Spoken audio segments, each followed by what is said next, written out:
So, picture this. It's a Saturday. Sun's out. Birds doing their thing, and I'm just trying to enjoy some peace on my ranch when I realize I'm trapped. Like, literally blocked in. There are cars, fancy, shiny city slicker cars, lined up bumper to bumper across the entire front of my property. My gate buried, my driveway gone, my escape plan non-existent. And it gets better. These aren't just random tourists who got lost off the highway. No, these are Brenda's wedding guests.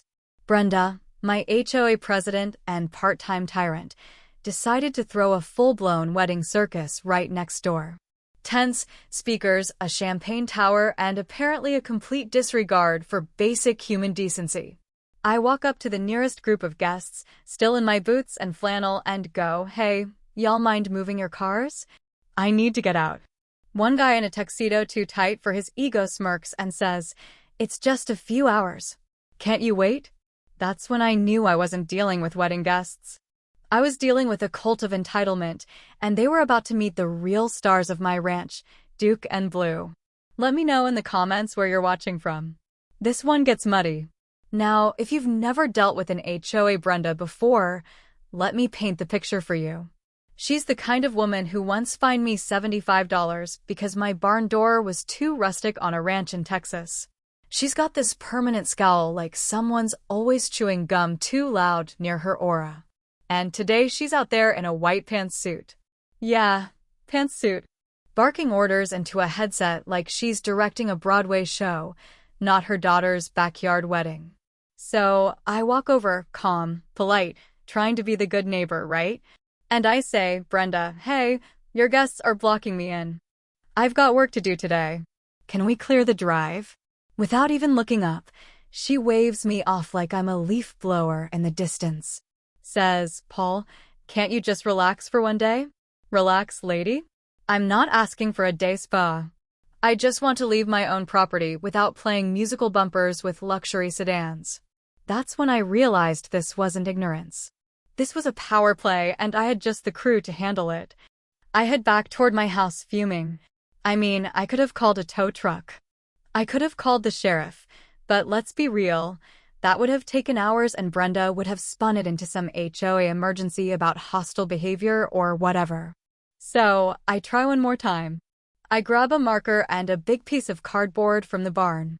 Write in bold letters, "Private property. Do not block driveway." Then I prop it up right next to a Mercedes that looked like it would cry if it touched gravel. Not 5 minutes later, I look out the window and see Brenda's nephew or whatever he was laughing while he flips the sign over and draws a smiley face on the back. That's when it hit me. They didn't just ignore me.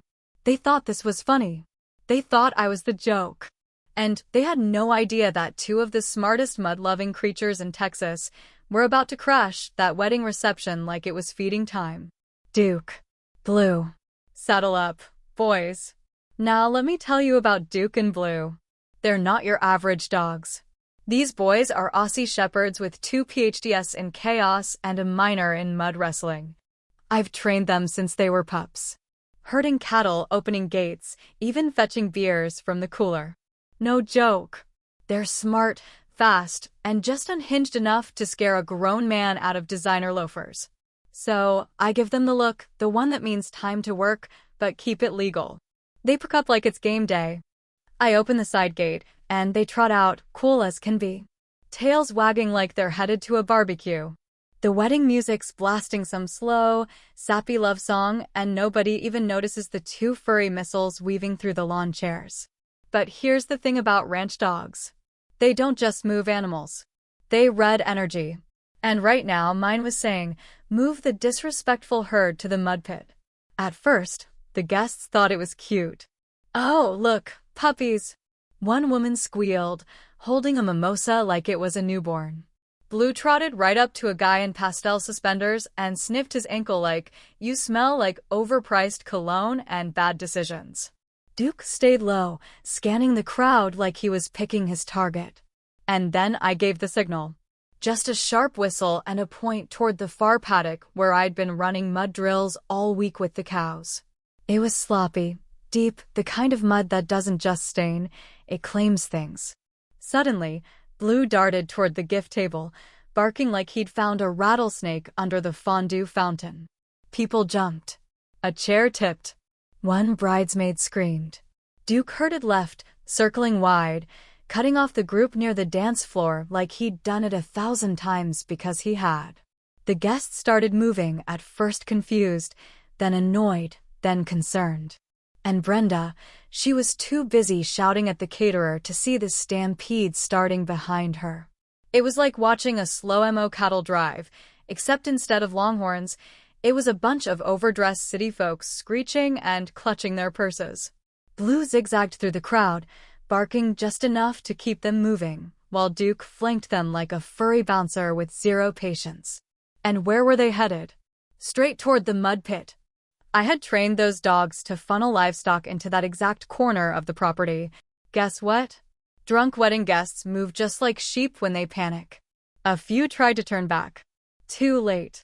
Duke cut them off with a growl that said, "Wrong way, sweetheart."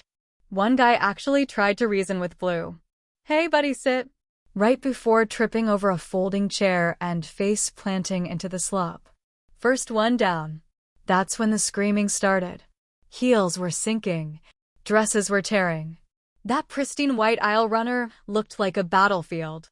And Brenda, she turned around just in time to see her mother-in-law get splashed head to toe in mud. Brenda lost her mind. She let out this screech, high-pitched nasal like a tea kettle with a superiority complex. "Get those animals out of here," she shrieked, stomping toward the mess in her white pants suit like she was going to fix it with sheer rage. Too late. Blue had already chased a groomsman into the pit. The guy tried to hop the fence and ended up doing the splits in a puddle that smelled like wet hay and regret. Meanwhile, Duke had cornered 3 bridesmaids near the edge. One of them tried to throw her bouquet like it was a distraction grenade. Didn't work. She slipped, grabbed her friend for balance, and they both went down in slow, shrieking horror. It was beautiful. By now, the DJ had cut the music, and you could hear nothing but screams, barking, and the glorious squelch of $300 shoes being eaten alive by mud. Brenda stormed up to me, red-faced and foaming like a cappuccino gone bad. "Call them off, you psychopath." I smiled, tipped my hat, and said, "Can't. They're unionized." Brenda looked like she was about to combust. She's flailing her arms, barking nonsense about lawsuits and emotional trauma, while behind her, someone's grandma is crawling out of the mud like a zombie extra from a Civil War documentary. And I'm just standing there, arms crossed, watching it all unfold like it's dinner theater. "Do something." Brenda screeches. I nod real slow and go, "Sure." Then I whistle again. The stop command. Duke and Blue immediately halt. Sit down and look at me like, "Mission accomplished, boss." That's when the guests realized these dogs weren't out of control. They were working. They'd been herded. Like the livestock they were acting like. You could see the gears turning in Brenda's head. Confusion, then horror, then that smug rage bubbling back up as she realized she couldn't spin this. But of course she tried. "You're going to regret this," she hissed. "I know people." And I just grinned and said, "Great. Maybe one of them can teach your guests how to walk in heels through cow mud." Brenda stormed off, heels stabbing into the grass like she was personally offended by the ground itself. I figured that was it. That she'd retreat, lick her wounds, maybe cancel the reception and call it a day. But nope. I spot her charging toward the valet table, yanking out her phone like she's about to launch a nuclear strike. She starts dialing furiously, eyes locked on me like she's placing a hit. A few minutes later, I see a couple of guys, clearly not guests, show up in a dusty SUV. They look around, spot me, then start whispering with Brenda in the corner. Brenda makes points at me like a villain in a courtroom drama, and I'm thinking, oh boy, here we go. Brenda had called backup. Probably cousins or some local muscle she thought could handle the ranch guy, which is hilarious, because the last guy who tried to push me around left with goat poop on his truck seats. Long story. Anyway, they start heading my way, puffed up like they're about to prove something, and that's when I walked real slow over to the barn and opened the gate to the second herd. Now, I wasn't planning to unleash the second wave, but if Brenda wanted to escalate, well, I'm nothing if not accommodating. I unlatched the side barn gate, gave a low whistle, and out came 6 goats and 2 donkeys trotting like they had front-row tickets to the drama. These weren't just any animals either. The goats, named after country legends Reba, Dolly, Garth, and Hank, who has beef with anything wearing sequins. The donkeys, big, loud, and nosy. Think Walmart greeters with attitude. Brenda's reinforcements froze halfway across the yard when they saw the animals coming. One of them actually said, "You got to be kidding me." Nope, no kidding here. Just goats. And the herd, they made a beeline straight for the buffet table. Guests screamed as Garth jumped onto a folding table and started chowing down on a floral centerpiece like it owed him money. One of the donkeys let out a bray so loud it shook the champagne tower. Brenda spun around, mouth open, eyes wild like she was watching her HOA empire crumble in real time, and I hadn't even said a word yet. The scene was absolute carnage in the most beautiful, muddy, goat-infested way possible. Reba was chewing through paper napkins like they were her final meal. Hank locked eyes with the bridesmaid in sequins and charged, head-butting her straight into a decorative fountain. The donkeys, they took turns, knocking over gift bags and, well, one of them may or may not have pooped in the punch bowl. Guests were screaming, slipping, running in every direction like someone had dropped a live snake in a swimming pool. And Brenda was spinning in circles, arms out, yelling, "Stop! Stop! Everything!" But no one was listening anymore. Not the guests, not the animals, and definitely not the universe. Her perfect wedding setup looked like a barn exploded at a Macy's. And then came the moment that broke her. One of the goats, Dolly, climbed onto the DJ's table and let out this long dramatic bleat right before smashing a hoof down on the soundboard. Feedback. Screams. Silence. Brenda froze, covered in mud, flowers in her hair, staring at me like I'd summoned the devil. I just tipped my hat again and said, "Still think I should have just relaxed?" At that point, the wedding was over. The champagne tower leveled, the cake goat bitten and donkey stomped. The bride crying in the mud while someone tried to Google how to clean silk with livestock feces. Brenda just stood there in total silence, frozen in her ruined white pants suit like she'd seen the ghost of her HOA presidency. And the guests, they were bailing, walking barefoot to their cars with dresses hitched up to their thighs. Some of them carrying their shoes like they'd just fled a natural disaster. One guy turned to me and said, "Honestly, best wedding I've ever been to, and I swear I saw blue wink." Brenda finally muttered, "You'll pay for this." I shrugged. Already did. It's called property taxes. And then I turned around, whistled for the dogs, and headed back toward the house like it was just another Saturday chore crossed off the list. But as I was walking away, I heard one last shout from behind me. It wasn't Brenda.